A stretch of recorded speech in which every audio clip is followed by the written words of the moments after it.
Hello everyone, this is Alfonso the Trader, and today I'm just going to talk to you about some magazines that influence me a lot, and also I get a lot of inspiration from as well.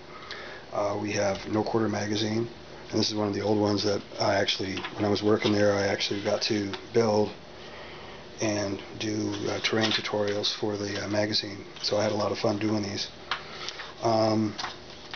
We got No Quarter magazine from Privateer Press. White Dwarf magazine, photos, all of the battle reports, things like that, all those sets they show at different cons, a lot of inspiration. Armor magazine, or Armor Models, this is something I picked up through Squadron mail order. I think the next couple are like that. On their own, you get the newest issues. They're very expensive because they come in from Europe and they tack on all that shipping that's involved as well. So what I do is wait a few months, and then I will buy a pack of 4 or 5, and there'll be a lot of back issues. I don't care if it's the most recent one, but you save a heck of a lot of money doing that. So just to show some of the stuff that they do, like these are mostly 1/35 scale. There's an actual real tank, or real armored car that they had back in those days, but they do a lot of diorama showing how the weather effects on their tanks, making insignias, you name it. So a lot of influence.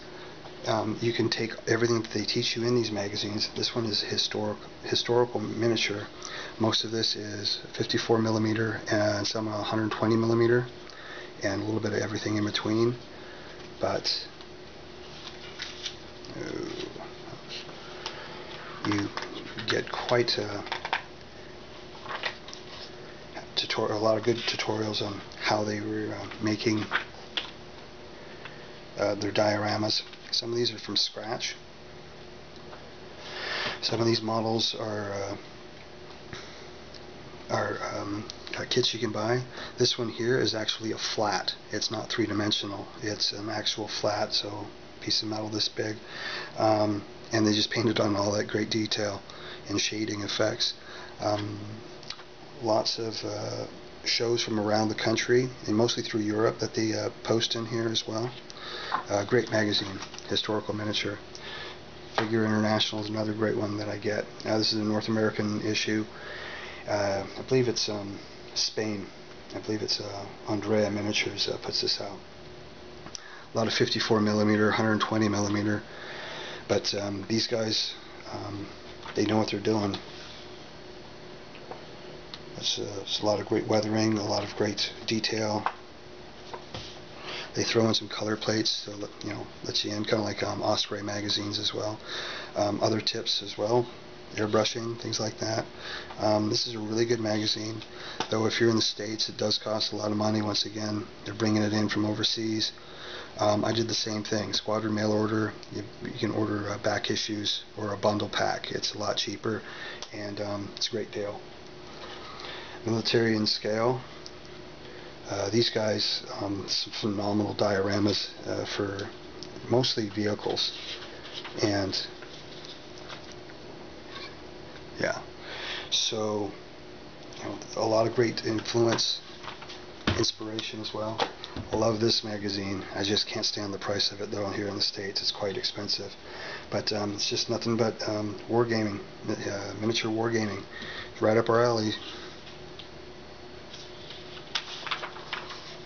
All different types of historical stuff. It's great.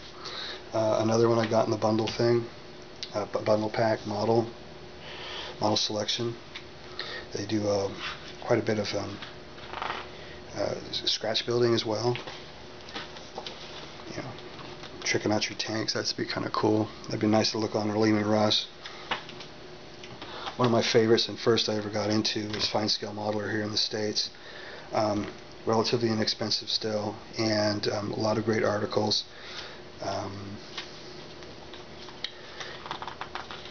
Weathering your tank, all this little scratch stuff. It's just real good stuff. And they do boats, cars, science fiction. Sometimes they do a Gundam model here or there. Now for you terrain people out there, this is what you want to get into. Model railroading magazines. I don't care where you are in the country or the world, someone's got one out there. This is who you learn from. These people are the best of the best. I can't tip my hat off enough to these great people. I learned so much and influenced so much from these model shoots of a very small area. This is 8 show. This is like 15 mil. Great stuff. And there's a lot of how to build scenery as well. So I'm gonna leave you guys. My camera is about ready to die out on me. But yeah, these are some of the magazines that influenced me. Like I said, if you're into terrain building, model railroading, look into it. It's a great way to learn a lot of great tips. Take care. Goodbye.